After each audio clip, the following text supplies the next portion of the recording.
Okay, we're recording. Welcome, everybody. This is our first live session all together in week one for Project and Portfolio 2 Business and Marketing. We have two sections of the online course this month, and your happy instructors are myself, I'm Nikki Bafke, and Karen O'Kelly, whom you saw just a minute ago. So I will be teaching so-called section 1, and Miss Karen will be teaching so-called section 2. And I just wanted to let you know up front that every once in a while you may see me answer a question in section 2 if it has to do with a platform that's outside of FSO.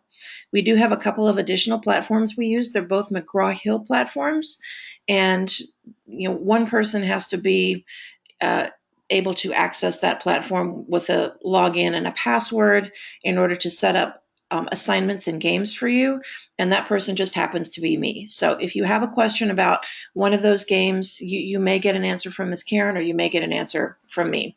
But don't think you're crazy. Don't think that you're in the wrong section or anything like that. If you happen to have some communication from both instructors. It's kind of nice to get two for the price of one, right? So before we get too deep into things, I just want to give everybody a chance to say hello and tell us where home is for you and what you'd like to do after you graduate. And if you feel like it, share something special or unique about you, a skill that you have, an experience, a talent, something like that. So let's see. I'll go first, just to break the ice. I have been working at Full Sail University for a little over 7 years now. This is my first foray into teaching. I came from the business world and from real estate. So it turns out I really like teaching and I love Full Sail students. So this is definitely a good place for me to be. I have a pretty deep background in both marketing and finance. So I come to you with a well-rounded set of business skills and about 25 to 27 years of business experience. So I may have some advice if you want to ask. I may have been through a situation before and be able to offer you a little bit of advice there. I am originally from Missouri, so I'm a Midwestern girl, and I like the outdoors and I like college sports. But I love living in Florida because, let's be honest, you can wear flip-flops in March. That's a good thing. All right, so let me stand back for just a minute and let Miss Karen step up and say hello to you guys. Hi, everybody. I'm Karen, and I've also worked at Full Sail for about 7 years. Nikki and I started about the same time. And I do have a background in business and teaching. I came from teaching and then was in business for a while and came back into teaching. So taught at a couple of state colleges here in Florida as well. And my background is in technical writing and training and entrepreneurship. My connection to the entertainment business is through dance and in entrepreneurship, where I opened a dance school here in Orlando, Florida, and ran that for 7, 8 years. So that's my connection to the entertainment world.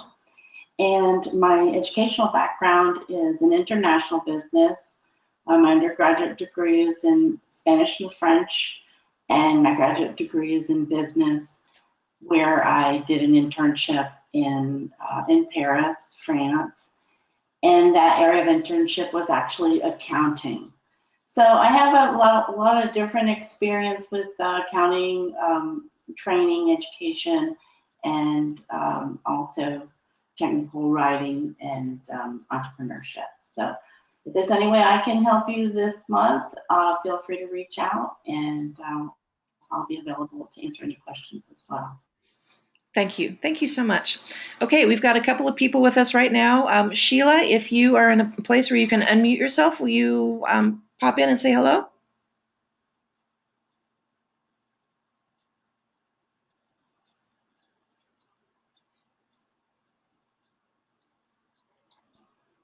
Okay, I'm not sure Sheila is hearing us right now. So let's go to Jason. If you're in a place where you can pop in and say hello to us, we'd love to hear from you. Oh, and then Sheila did write in the chat box that she's not available on the audio because she has children, but she wrote in the chat box if you want to read that. Okay. She's from Ohio, grew up in Wisconsin, has been a blogger, social media manager for about 8 years. She's in sports marketing and media program, and she wants to take her knowledge of social media, mix it with sports marketing, and become a brand stylist manager for fitness coaches, athletes, and wellness coaches. It sounds very interesting, Sheila. That sounds great. I like that. I'm looking at it and I find it very, very interesting. I hope you have great success with that. Jason, how are you doing this evening? Are you with us? Jason might be typing.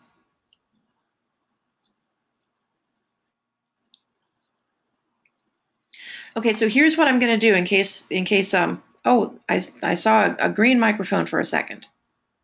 You give me 1 second. I'm just typing.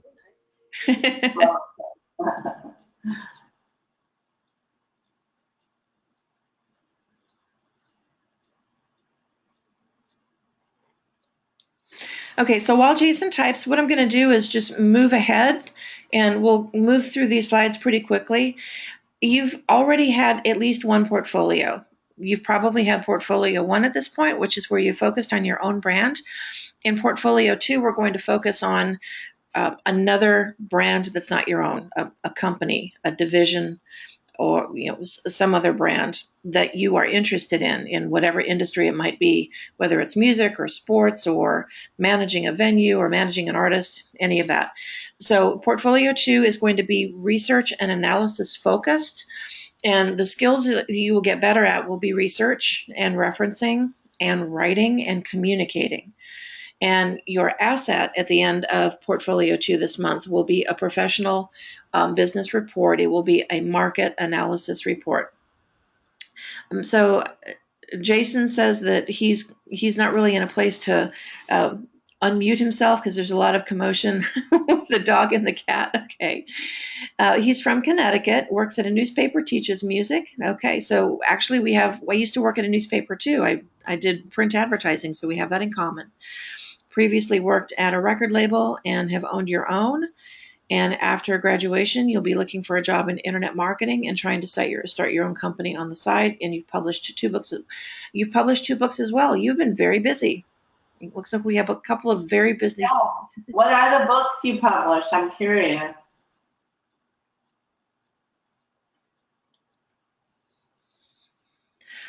Poetry. Wow. Nice. That's great. Okay. So artistic as well as business minded. We can help with that. So the whole purpose of the portfolio classes, and you will have 7 in your degree program, is to give you an opportunity to pause and use the skills and lessons that you've recently acquired in some of the recent previous classes to build something really cool that you're proud of and that you want to put on your digital portfolio and show the world that you know how to do something. So that's the point. That's the purpose of the portfolio class. And again, what we'll do in this portfolio class is we'll prepare our market analysis report. The class is laid out in a pretty simple fashion. We talk about why we analyze in week 1, and we get started on preliminary research. In week 2, we introduce you to a couple of tools that are very good for examining the environment, and we continue with our preliminary research. In week 3, we practice what we preach, and we bring forward some concepts from introduction to marketing, product, price, place, and promotion, and we use them again in the practice marketing game.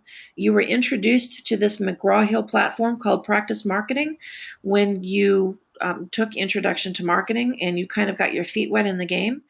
But now that you are familiar with it, you get to play it for 28 quarters or 7 full years, and you're going to have an opportunity to make some serious coin. So we practice in week 3. responding to cues in the environment, just as if we were the marketing director for a real company. And then in week 4, we take a little bit of time to put together our market analysis report using the preliminary research that we put together in weeks 1 and 2. I'd like to open it up to the audience, and I know that you guys are going to type, and I'm sure that Ms. Karen has some input here too. Let's talk really briefly about why you think research and analysis would be important for a company to perform. What are good reasons to do that?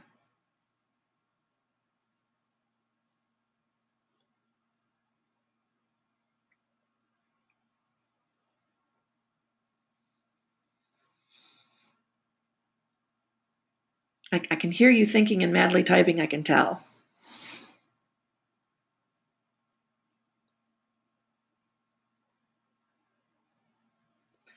So Sheila offers that a company needs to know where they've been and where they're going.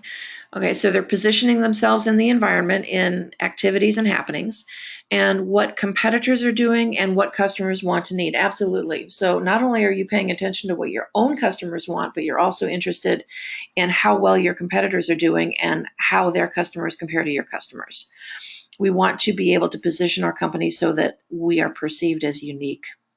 Very, very good. As individuals looking for a job, let's not forget that when it's time to either start our own company or look for a job working for someone else, that market research is also extremely important. So it's something that we can perform not just on behalf of others, but on behalf of our own interests as well. And we can do competitor research, right, before we start our own company. Lots of good reasons. All right, so if we've got anyone else typing other ideas in the box, we'll make sure that we point them out. Let's go ahead and move forward. We're going to ask you to make sure that you take a look at everything that's been made available to you on your FSO platform before you get started, because chances are the answer to your question is there. You'll find policies in the very first activity at the top of your dashboard under the About link at the very top of the page. You're going to find your syllabus and your course at a glance, which is a schedule of when you should expect due dates to hit and when you should be getting reading done and things like that. Obviously, your dashboard has your due dates, and so it's really easy to see the deadlines if you just go to your dashboard. But we like to give you a calendar as well called a course at a glance in case you want to keep that open in your dashboard, print it out, put it on the refrigerator, whatever works for you. Okay. There is an activity at the beginning of each week called View, Listen, and Read, or Read, Listen, and View, and that is, in a nutshell, all the learnings that we'll want you to internalize as you embark on the work that's due that week. Right? The one other thing that we're going to ask of you is to make sure that you log in to connect and you check your school email and you check your platform for messages once a day. Just once a day, even if you have not set aside that day to work on this particular class, make sure that you log in and you check your school email and you check the platform for messages. And that's the surest way to make sure you stay on top of communication that's necessary. We may have a question for you, and the sooner you can provide an answer, the better off we'll be. The assignments are going to be open for 2 weeks when we get to spring break. Since it's April, we are going to have a little bit longer term. It's going to be a 5-week term instead of a 4-week term, but one of those weeks you're going to be on vacation. Your due dates won't really change. They're still going to stay on Sunday for the most part. But that 4th week, you're going to be on break, and then when you come back for the 5th week, you'll pick up as though it were the 4th week. Okay. And we went ahead and opened assignments for you at the beginning of spring break so that if you wanted to work ahead, you're more than welcome to do so. Right.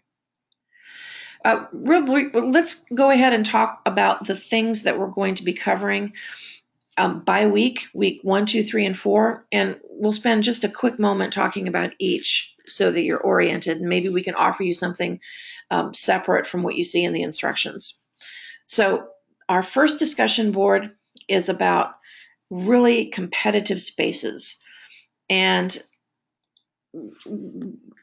let's open it up to our guests and see if you can name some really crowded competitive spaces where there are lots of similar products that are all competing for our attention.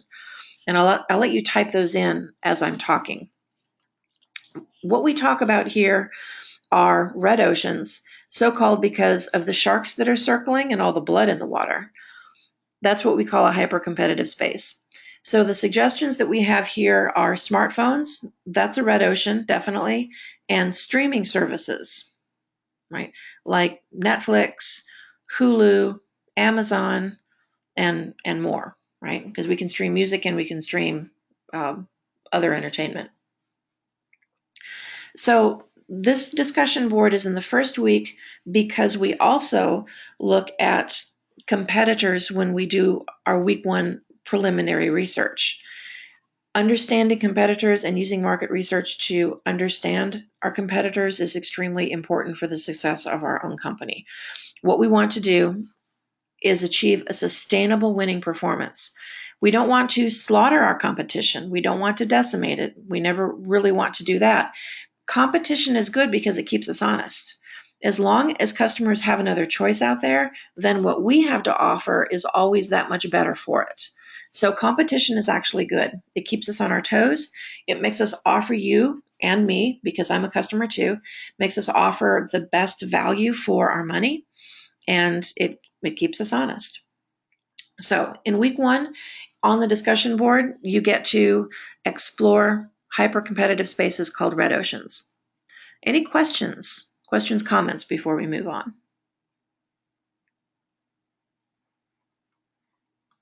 Okay. Ms. Karen, if you have anything to add, please feel free. Anything at all along the way. So our first assignment is called Initial Company Research. This is our major research assignment for week 1. Again, it's preliminary research and it will go into your report in week 4. What we're really trying to do with this is get better at research. Right? So that's the objective as well as the outcome. Whatever the project is in this class or a future class, we want you to be just a little bit better at finding information. Something important to keep in mind to that end is that when we're looking for information and we're using search engines, sometimes we have to be creative about the way we type in words. I'll give you an example.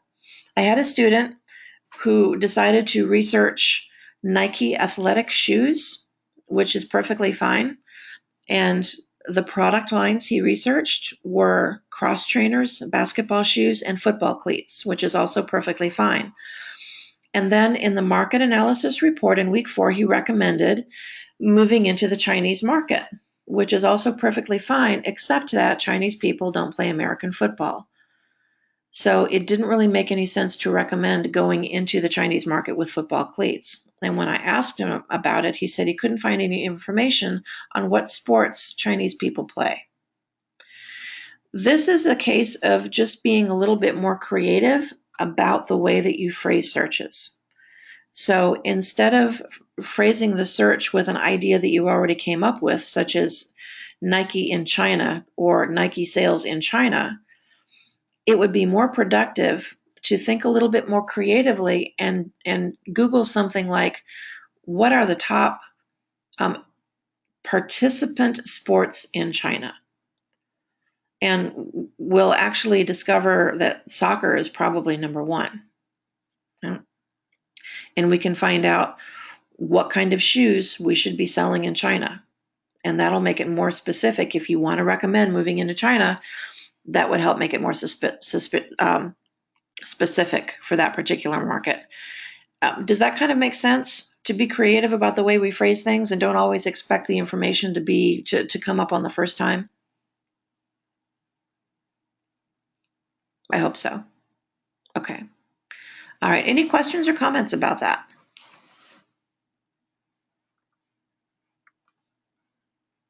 Okay. So, want to provide a tip for you guys in regards to the company that you choose to research. You will stick with the same company all month. In fact, your discussion boards are designed to help you build the research as you go. So even your discussion boards will be focused on the one company that you choose. Because we will also be looking at financials, we're choosing a division or a brand that has a parent company that's a public company. And the reason is because that way the financial information is made public as well, and you can easily access it. With a private company, you can't always easily access the financial information. So we try to avoid private companies this month, and we try to select public companies instead. So here are some good examples of choices that students have made in the past that worked out really well. If someone wants to research a record label, such as Epic, that would be an excellent choice, in part because it has a publicly traded parent company. So you will get the financials from Sony, but the focus of your research is smaller than that. And that's important because we only have 3.5 weeks to do it. The focus of your research is just the Epic record label and not all of Sony. Okay? That's very important. Another example would be if you wanted to explore Ticketmaster, the ticketing service, which is a division of Live Nation. Live Nation is also publicly traded, but they have more than just the ticketing service as their divisions. They also manage artists, they also manage tours.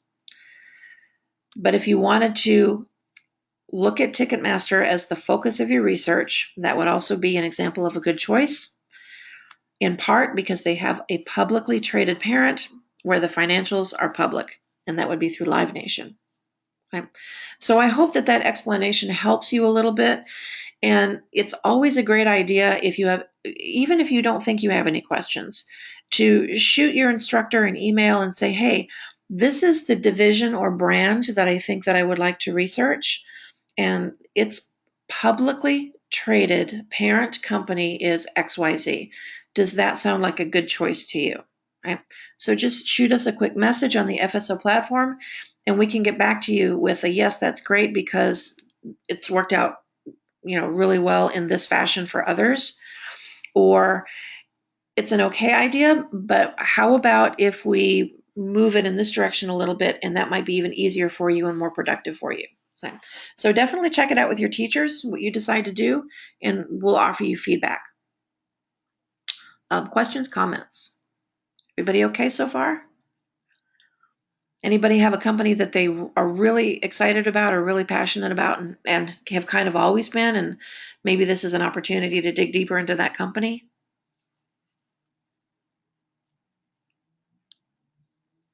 Okay. All right. That's good news.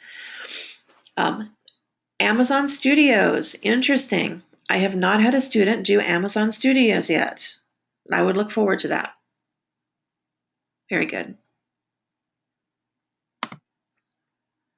Okay. Let's move on to week 2. In week 2, our discussion board focuses on the SWOT analysis. Now, Ms. Karen and I know that you've done a SWOT analysis before. We know that you've done this in Introduction to Marketing. Excuse me. This is an excellent environmental tool. Okay? It's one of 2 environmental tools that we offer up to you in week 2 and ask you to perform as part of your preliminary research. Okay? The other one is called a steeple analysis, and I'll go ahead and type it in right here. A steeple stands for, are you ready? Here it comes. Sociological, technological, ecological, economic, political, legal, and ethical situations in the environment that may have an impact on your division or your brand. So it's fairly comprehensive analysis of the environment and the situation where your company, your division, your brand is right now. And the reason that we want to do this in a very broad and holistic fashion is because you never really know what clue is going to give you a great idea for a recommendation. It's important to explore the entire environment in order to understand where your recommendations really need to lie. If you only looked at, for instance, the sociological impact, right? If you only looked at your target market segmentation and you only looked at whether or not your product was trending or was a hot fad right now, right? But you ignored the larger economic picture, right? Or you ignored important politics that were going on inside the company and that were affecting productivity, then you wouldn't have the full picture. And you possibly would not be making recommendations that were relevant or useful to the company. So we do the whole environmental analysis in hopes of uncovering those one or two key things that are most important for us to explore and make recommendations about right now. Okay? So you'll be pulling forward some of the information that you do from the preliminary research, but probably not 100% of it, and that's okay.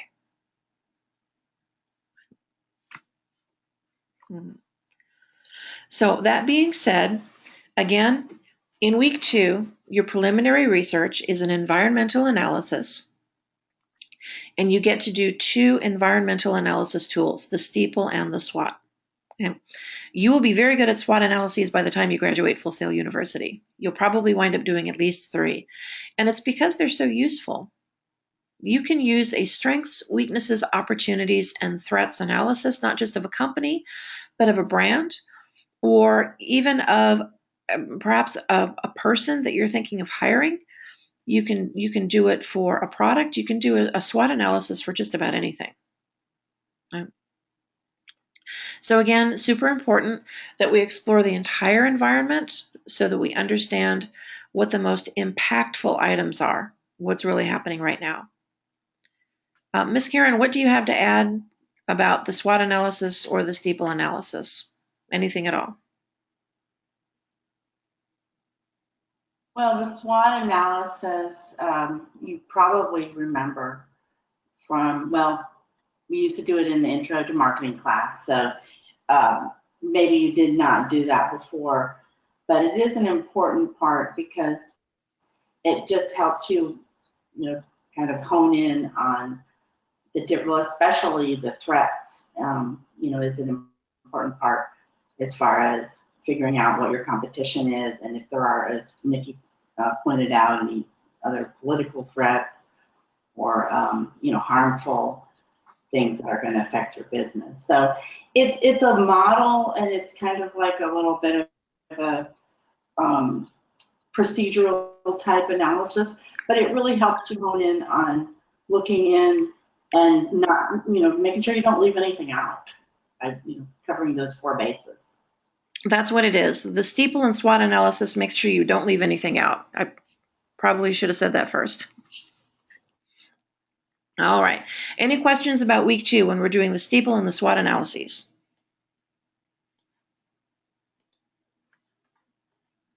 Okay. Hearing no complaints, we'll move on to week 3. We're going to be doing something called a buyer persona in week 3.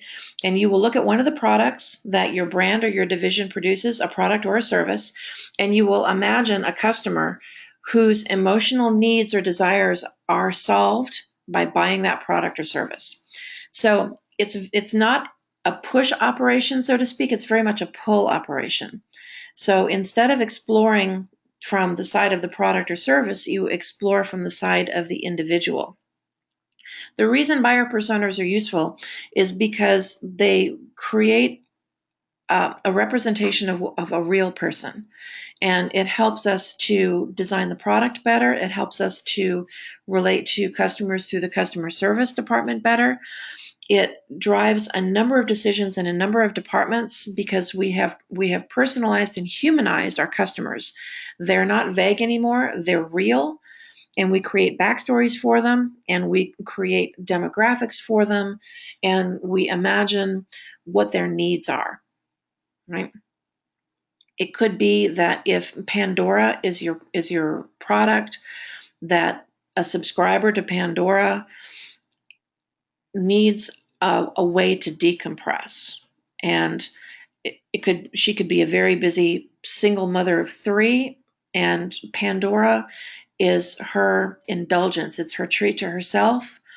And she works nights, and while her kids are at school, she puts on the headphones and she zones out to some old school R&B, and it brings her blood pressure down, and it's her special thing for herself.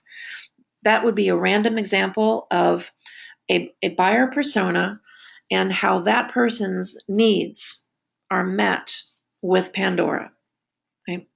So instead of talking about the features of the product, what we've done is we've talked about the human needs of the potential customer and the benefits that that product or service afford that person.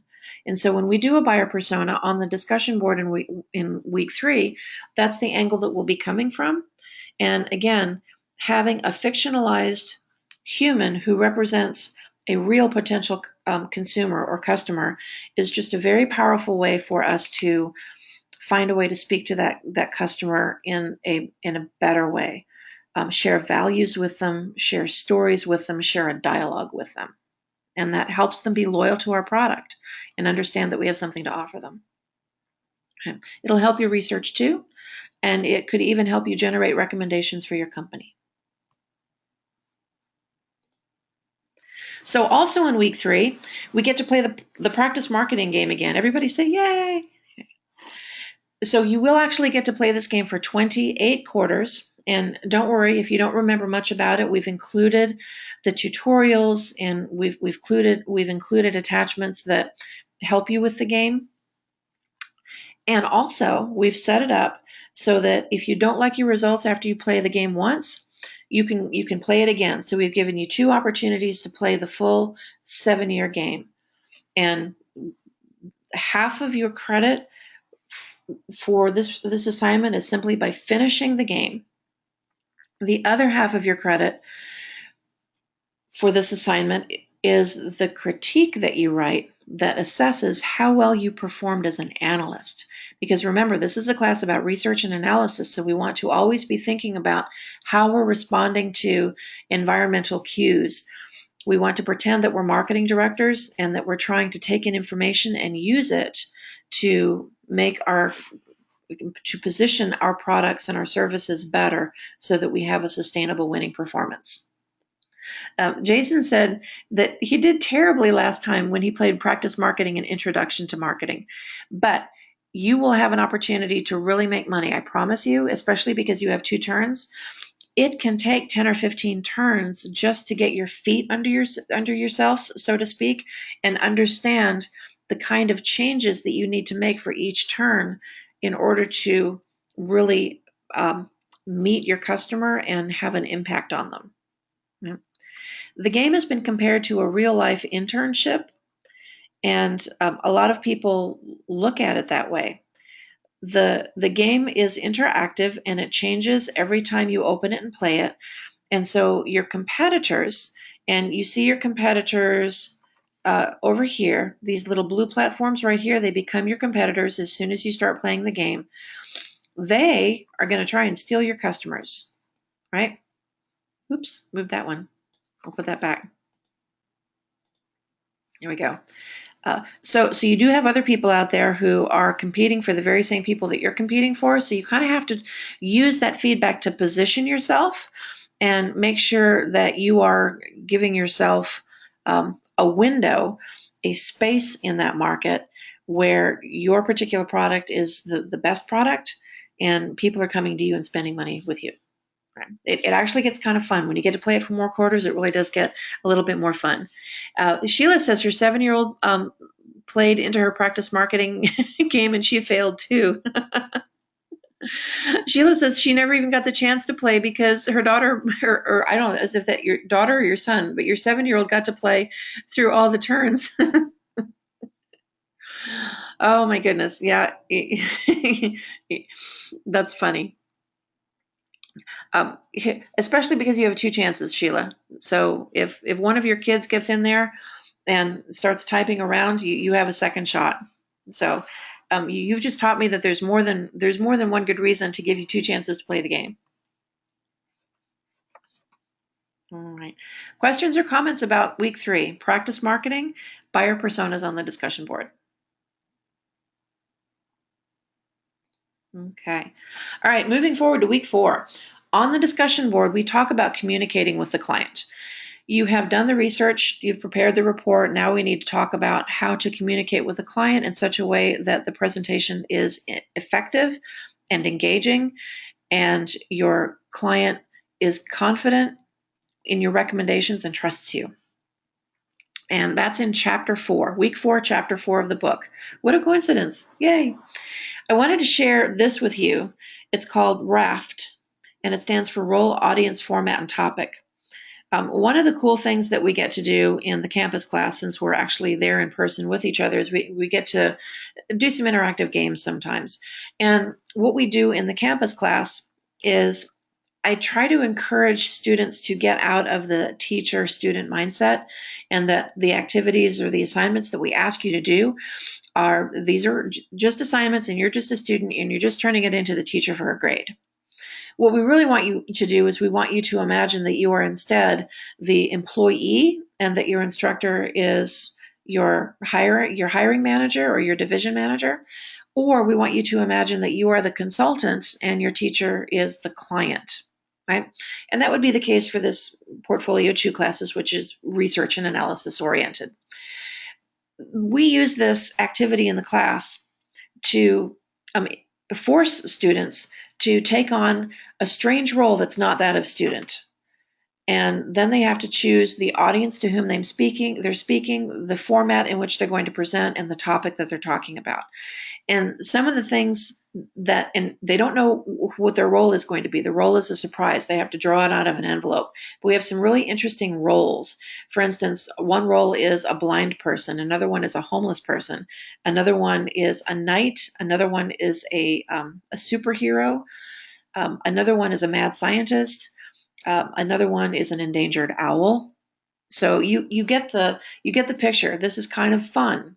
And so you have to write something that's persuasive from the standpoint of a really unfamiliar role, and you have to name your audience, which is also going to be really unfamiliar. The audience is not going to be the teacher.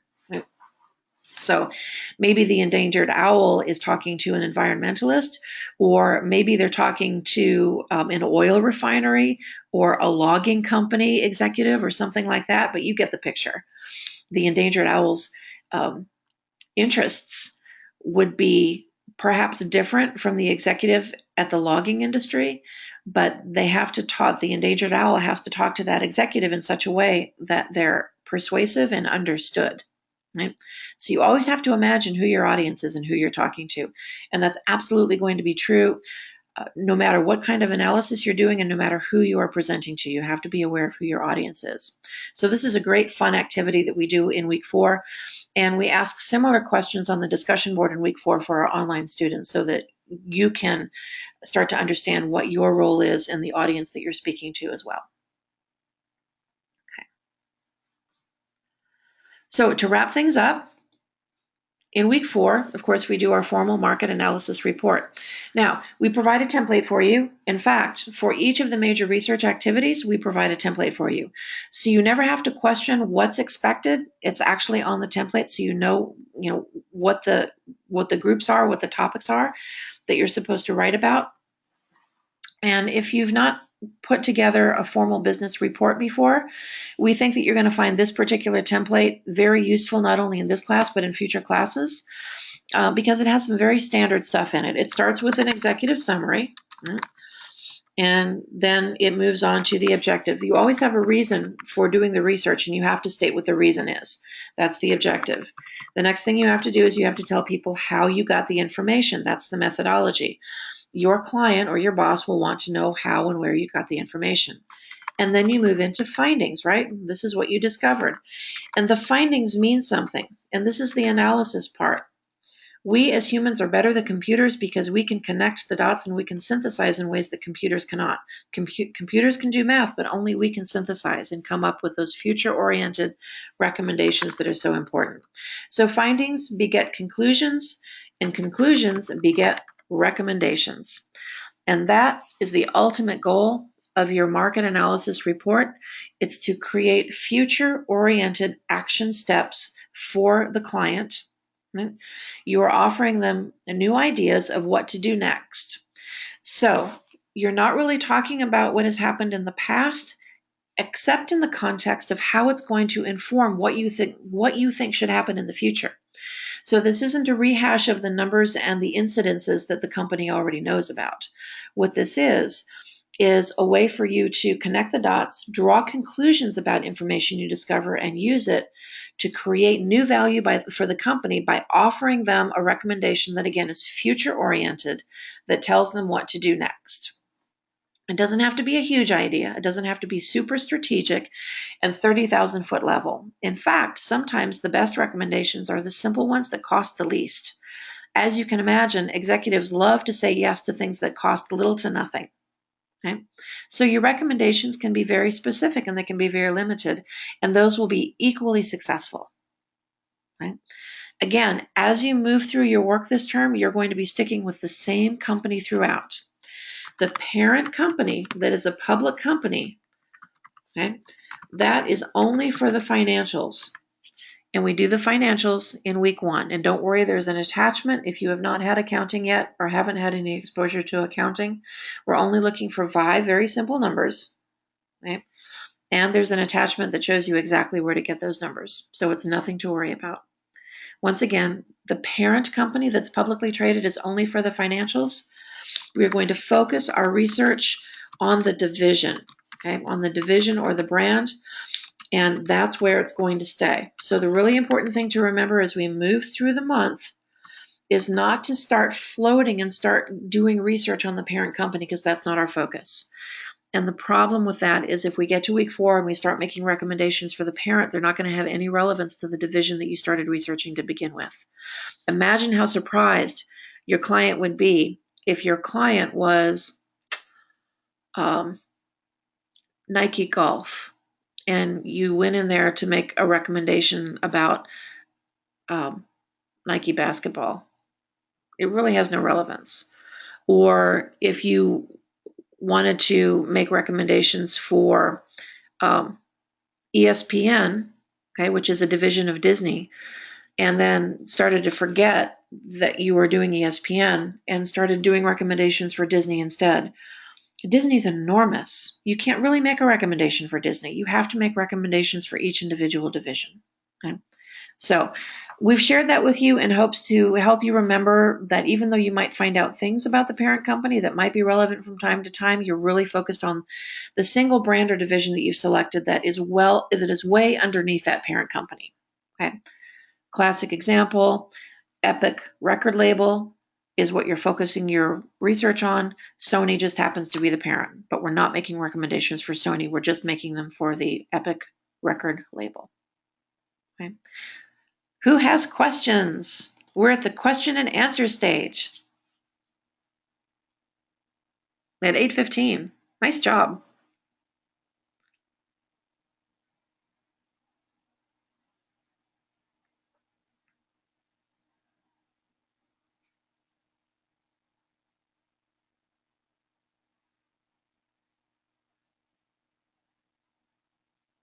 Okay. All right. So Jason says no questions. Sheila, are you still with us? Any questions?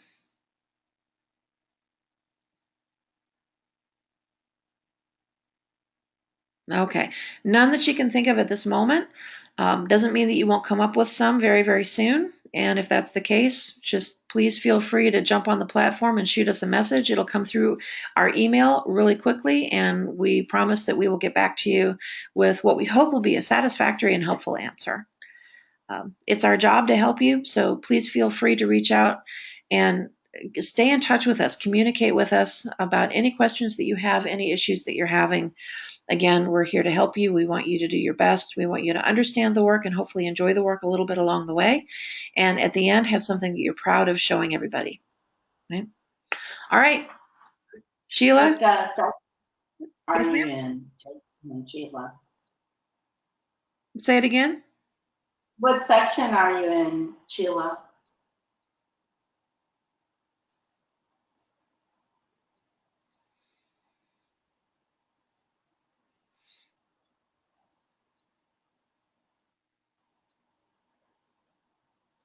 Jason, do you know what section you're in? Like section 1 or section 2 of this class?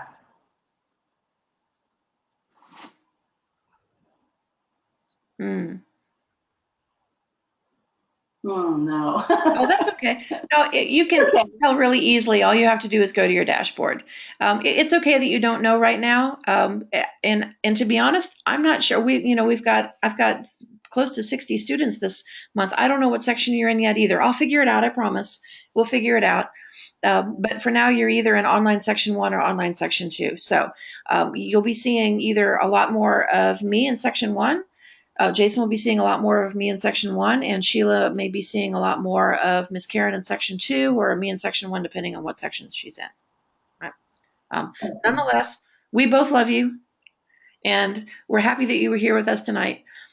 And we're excited for you to get started. And welcome to Project and Portfolio 2. We hope you have a wonderful evening. Thanks, Nikki. Night, Good everybody. night.